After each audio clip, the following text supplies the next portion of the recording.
Afternoon. ఈరోజు మేము 9th class చదువుతున్నాం. ఈరోజు మేము ఇన్విజిబుల్ లిక్విడ్స్ ని ఎలా సపరేట్ చేయాలో ఈ యాక్టివిటీలో తెలుసుకుందాం. దీనికి కావాల్సిన వస్తువులు: dot stand, separating funnel, beaker, stopcock, water and oil.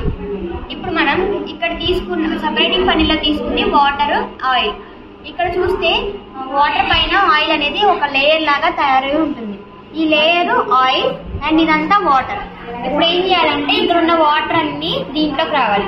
దానికోసం ఇక్కడ ఉన్న స్టాప్ కాక్ ని తీయాలి. మెల్లగా వాటర్ అన్ని కిందకు వస్తాయి. వాటర్ అనేవి సపరేట్ అవుతుంది.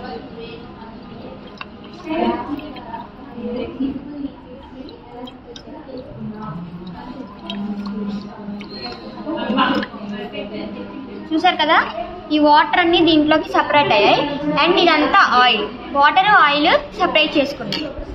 రెండు ఇన్విజిబుల్ లిక్విడ్స్ కలిసినప్పుడు దానిని ఎట్లా సపరేట్ చేయాలో మనం ఈ యాక్టివిటీ ద్వారా తెలుసుకున్నాం. Thank you.